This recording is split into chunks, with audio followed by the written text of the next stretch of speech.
I was placed next to the trash bin at our family dinner, and my mom said it was symbolic. Yeah, that was the word she used. Symbolic. I sat there blinking, trying to process what she'd just said. The smell of reheated casserole and Lysol clashed in the air. My fingers instinctively tightened around the edge of the table. I could feel the cheap wood pressing into my palm, grounding me, because everything inside me suddenly felt like it was floating. She smiled across the table. One of those tight, smug little smiles she's perfected over the years. "You throw out what's broken," she added casually, like she was commenting on the weather. Then my dad chuckled. That awful low-pitched kind of laugh that says more than words ever could. She's been broken for years. I don't remember blinking or breathing. I just remember the way my stomach dropped like I was falling through the floor and couldn't grab onto anything. I glanced around the table. No one said anything. Not my brother, Cyrus, who was already busy checking something on his smartwatch. Not Lana, his wife, who was too busy taking aesthetic photos of the roasted carrots. Grandpa Ernie kept chewing slowly, eyes fixed on his plate like it might offer an escape. And there was my daughter, Lyric, next to me, 8 years old, curly hair tied in 2 mismatched puffs, holding a plastic cup with both hands. She looked up at me with those big, wide eyes of hers, confused, hurt. I couldn't even look at her for more than a second. Not like that. Not with her seeing me like trash. I tried to laugh it off. That hollow, brittle laugh we all use when we're trying not to break in front of people who want us broken. "Well, guess I'm the lucky one with the breeze from the trash bin," I said, nudging my chair slightly. No one laughed, not even politely. Valerie, my mom, just turned her attention to Grandpa, asking if he wanted more gravy. Like I hadn't just been publicly discarded. My skin felt hot, like every cell in my body was blushing in humiliation. I could feel a bead of sweat sliding down my back, even though the house was freezing. Typical. Mom always cranked the AC for dinners, said it kept people alert. I guess that was her way of controlling things. Keep the room cold so no one got too comfortable, so no one forgot who was in charge. I looked at the food in front of me, mashed potatoes, green beans, and a slice of dry turkey breast. Everything felt gray, tasteless. I stabbed at a bean, barely registering the movement of my own hand. In my head, the thoughts started swirling. Why did I come here? Did I really think this time would be different? That they'd see me? Hear me? I'd convinced myself this dinner was a step toward healing. After the divorce, I'd pulled away from the family. Too much judgment, too many whispers. But I missed Grandpa. I missed Sunday dinners and laughter that didn't feel forced. I thought, maybe things could be normal again. Maybe they missed me too. But no. They missed the version of me who kept her mouth shut, the one who apologized even when she was right, the one who didn't make them uncomfortable by existing in her own damn truth. And here I was, seated next to the trash can, symbolic. My jaw clenched. I felt Lyric's hand find mine under the table, small, soft, but firm. And in that moment, something shifted, because Lyric wasn't just watching. She was about to speak. And when she did, nothing in that house would ever be the same again. It's strange, isn't it? How you can walk into a house filled with people you've known your whole life and still feel like a stranger. That's exactly how I felt the moment Lyric and I stepped through my parents' front door that evening. The place smelled exactly the same. Some strange mix of pine-scented cleaner, cigarette smoke that clung to the walls from decades ago, and Valerie's homemade garlic bread. There was music playing faintly in the background. Sinatra, probably. My dad insists it makes dinner feel classy. I remember thinking how nothing in this house had changed, except me. I hadn't been back here for almost a year, not since Nate and I split. It was an ugly divorce, the kind people whisper about behind cupped hands. And my family? They didn't whisper. They judged. Openly. Loudly. And when I didn't take it quietly, they pushed me out without ever saying the words. But I came back for Grandpa Ernie. It was his 80th birthday, and Lyric had made him this ridiculous card with glitter and smiley faces that took her 2 hours. She was so proud of it. How could I say no? I kept telling myself this dinner could be different.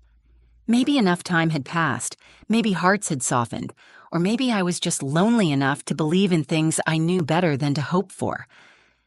When we walked in, Valerie was in the kitchen, barking instructions like a military general. Cyrus was already 2 glasses into his favorite Cabernet cracking jokes with Lana.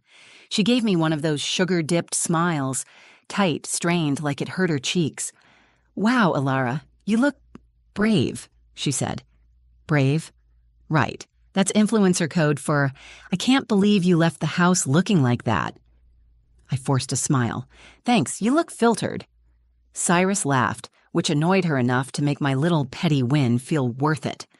Dad was in the living room pretending to care about the football game on TV.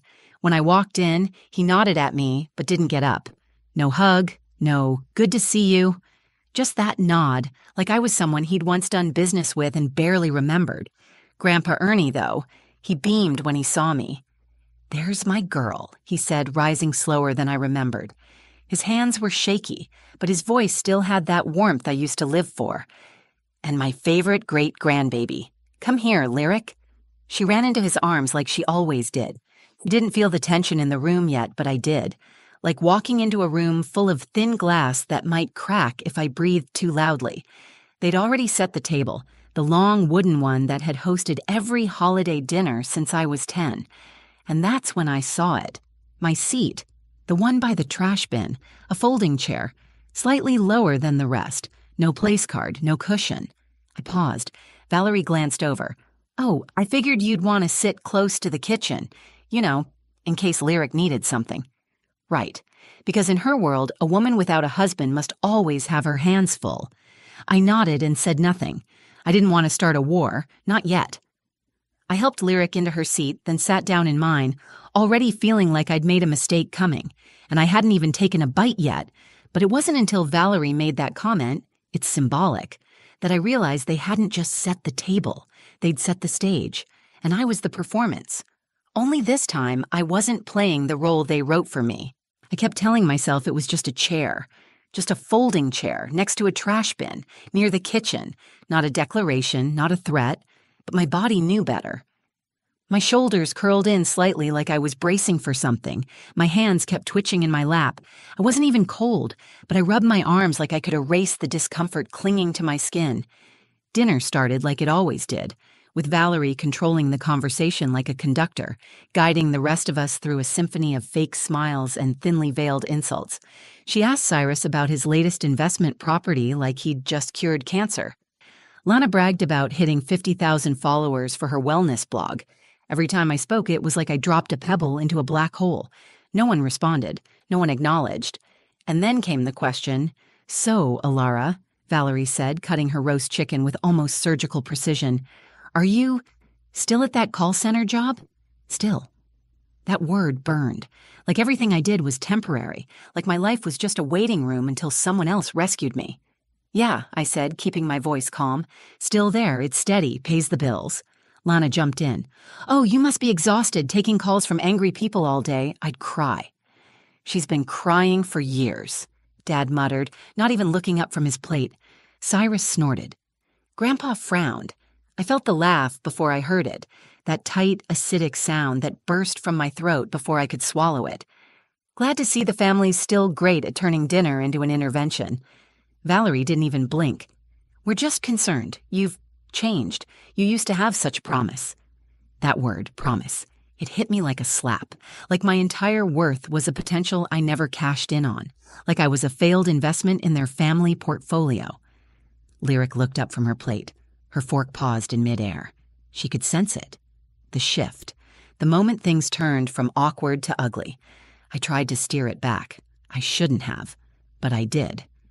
"Well, some people's idea of success looks different," I said, picking up my water glass.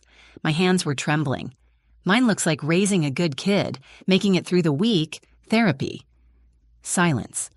Then Valerie smiled, that awful rehearsed smile. "That's what I mean," she said sweetly. "You used to be full of ambition. Now you talk like a woman who's given up." I stared at her. Words formed in my head but refused to come out. I saw myself from the outside, sitting in that ugly folding chair next to the trash, surrounded by people who were supposed to love me, supposed to protect me. And then came the moment that cracked it wide open.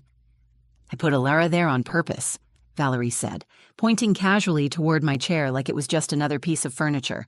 "It's symbolic, really. You throw out what's broken." Cyrus laughed, wine glass raised. "That's poetic." Then Dad added, "She's been broken for years." And that was it. The world narrowed into sound and heat and shame. I didn't cry, not in front of them, but my breath caught in my throat. My vision blurred, not from tears, but from pure disbelief. They really meant it. And then I felt it. Lyric shifting beside me, her little legs scraping the chair as she slowly stood up. I turned toward her, confused. She stood on her chair, wobbly but firm, her chin raised, her eyes blazing. I knew that look. It was the same one I used to see in the mirror years ago, before I forgot who I was trying to protect. She opened her mouth, and in 5 words, she burned it all down. At first, I thought she was just standing to grab something, maybe a napkin, maybe to whisper a question. She was only 8. She'd never done anything like this before. But there she was, Lyric, standing barefoot on her chair, hands clenched into tiny fists, her plate pushed slightly forward like she needed room to anchor herself. The entire table froze. Even Valerie looked up from her roast chicken, fork halfway to her mouth. My heart dropped into my stomach. "Lyric?" I whispered, reaching for her hand. "Honey, sit down." But she didn't. Her voice was small but clear. Her lips trembled slightly, but her eyes were steady, locked on my father. "If she's trash," she said, "then why is this photo in your wallet?" You could hear the AC hum, the clink of a fork falling against a plate, the scrape of a chair leg shifting slightly across the hardwood floor. I looked at her, stunned. I had no idea what she meant. Dad blinked. "What?" "This one," Lyric said, holding up her tiny palm, mimicking the shape of a photo. "The picture of her. You showed it to me once. Said it was your favorite." His face turned the kind of red that comes from being caught. Not in a lie exactly, but in the truth you never thought would matter. He opened his mouth, closed it again. Then slowly, without a word, reached for his wallet. He pulled it out, fumbling slightly. His fingers moved slower than usual, like he didn't want to find what she said was there. But he did, tucked into the transparent sleeve behind his license. A photo. Me. I hadn't seen it in years. It was taken the day Lyric was born. I looked exhausted. My hair was messy and I had no makeup on, but I was holding her in the hospital bed, smiling like I'd just discovered light for the first time. He stared at it. Everyone did. Valerie's expression darkened. She didn't like being knocked off her throne. "That doesn't prove anything," she muttered, reaching for her wine. But something in the room had shifted. The silence wasn't awkward anymore. It was loud. It was crackling with all the things no one could take back. And my daughter had just torn a hole through their little narrative, with one pure, pointed sentence. I felt it in my chest. Not pride, exactly. Something deeper, something quieter, like recognition. Like I'd just seen a piece of myself return through her. I stood up, my knees stiff from sitting so rigid. "Thank you, Lyric," I said softly, placing a hand on her back. "You can sit now." She nodded and slowly lowered herself down, never taking her eyes off Valerie. I didn't yell. I didn't throw my plate across the room like I imagined doing so many times. I just looked around at every face at that table, all of them so eager to define me, to label me, to place me. And for the first time in my life, I didn't feel the need to explain anything. "I think we're done here," I said, not loud, just enough to make them listen. Grandpa Ernie gave me the smallest nod, the kind that said, "Finally." I helped Lyric down from her chair and took her hand. I didn't grab my coat. I didn't say goodbye. I just walked out, barefoot and steady, carrying more strength than I'd arrived with, because this wasn't about a seat at the table anymore. It was about choosing not to sit at tables where love was conditional. We stepped outside into the night air, and it hit me like a wave. Cool, still, honest. No artificial AC chill, no manufactured smiles or shallow praise, just the quiet hum of cicadas and the faint scent of damp grass and hydrangeas. The kind of peace I hadn't felt in months, maybe years. I hadn't realized how tightly I'd been holding my breath until I let it go. One deep, shaky exhale. My grip on Lyric's hand loosened, but she held tighter. "You okay, Mama?" she asked.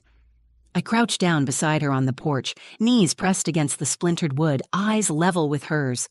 Her little face was serious, almost worried, but underneath it I saw something else. Certainty. I brushed her curls back from her forehead. "I should be asking you that." She shrugged. They were mean, so I said something. Just like that. Like it was the simplest thing in the world. Like defending me didn't take courage. Didn't mean walking directly into a moment no child should ever have to witness. But that's the thing about kids. They're honest. They don't yet know how to coat truth in comfort or dress cruelty in politeness. They just say what they see. And Lyric saw me. I sat down fully on the porch and pulled her into my lap. She laid her head on my shoulder like she used to when she was smaller, when the world felt safer. And in that moment, I felt it. Not rage, not shame. Power. A kind of power that doesn't yell or demand. The kind that settles deep in your bones and says, you walked through the fire, and you're still here. I'd spent so long trying to earn my family's acceptance. Bending, shrinking, performing. And yet all it took to unravel their version of me was 5 words from an 8-year-old with a backbone they didn't expect. That night, after we got home, I tucked Lyric into bed. She fell asleep instantly, curled around her stuffed unicorn like nothing had happened. But I couldn't sleep. I kept thinking about that photo. I couldn't remember the last time I'd even seen it. Maybe years ago, stuffed in some forgotten drawer. I didn't even know my dad had kept it. I used to think he was proud of me. Before the marriage, the baby, the career that didn't impress them. Before I started living in ways they didn't understand. Why keep a photo of someone you ridicule? That question wouldn't let me go. The next morning, a delivery showed up at my apartment. A small package with Grandpa Ernie's name scribbled across the label in his signature shaky handwriting. Inside was a wooden picture frame, hand-carved. He used to do that as a hobby when I was a kid. And inside it, that photo, the same one from Dad's wallet. Behind it, folded in half, was a note in Grandpa's shaky pen. Even broken things can hold the most value. Some people don't know how to see it, but I do. Keep building yourself. Love, E. I sat there on the floor of my tiny kitchen, tears slipping silently down my cheeks. Not because I was sad, because someone had seen me, really seen me and didn't flinch. Not my mother, not my father, not my brother, my child, and my grandfather. I placed the frame on the windowsill. It catches the light every morning now. A reminder. I'm not broken. I was buried. And now, I'm unearthing. Sometimes healing doesn't come with fireworks. It comes quietly, like the way sunlight filters through a cracked curtain in the morning. Software unexpected. Steady. That's how the days felt after that dinner. There was no grand confrontation, no apology, no dramatic scene where someone begged for forgiveness. My phone stayed quiet. My family said nothing. And for the first time, I was okay with that. Because I wasn't waiting for them anymore. I used to think I needed closure. That if I just said the right thing, proved myself in the right way, earned enough success or stability, they'd finally let me back in. But what I realized was, there was no door to be let back into when the house was never safe to begin with. What I needed wasn't their acceptance. It was my own. That picture frame from Grandpa stayed on the windowsill, right above my sink. I'd catch a glimpse of it when I was washing dishes or packing Lyric's lunch, and every time it reminded me of who I used to be and who I was becoming. I kept thinking about the version of me in that photo, tired, raw, but lit up with a kind of joy I hadn't seen in myself for years. That girl didn't care what anyone thought of her. She was just in the moment, holding her daughter, feeling like she'd survived something. And she had. I started doing little things to reconnect with her. Not big, dramatic gestures, just simple, quiet steps. I bought myself a real chair for the kitchen table. I stopped shrinking myself when people asked what I did for work. I started saying no without explaining why. And with every one of those small choices, I felt pieces of myself clicking back into place. Lyric asked me once, a few weeks after the dinner, "Why didn't you say something back to them, Mommy? Like something mean?" I paused before answering. She deserved the truth, but also the lesson. Because I didn't want to match their cruelty, I said. Sometimes walking away is louder than yelling. She nodded like she understood, but then she added, "Well, I'm glad I said something." I smiled. Me too. She doesn't know it yet, but what she did at that table, it gave me permission to stop pretending, to stop asking for a seat in a room I never belonged in, to build my own damn table with seats for people who love without condition, like her, like Grandpa. Not everyone gets that moment, that line in the sand, that person who stands up for you before you remember how to stand up for yourself. But if you've ever been made to feel small, like you're the problem, the disappointment, the broken one, I want you to hear this. You are not trash. You are not disposable. You are not the version of yourself that others are most comfortable with. You are allowed to take up space, to speak, to change, to walk away. And if no one has ever stood up for you, then let this story be your beginning.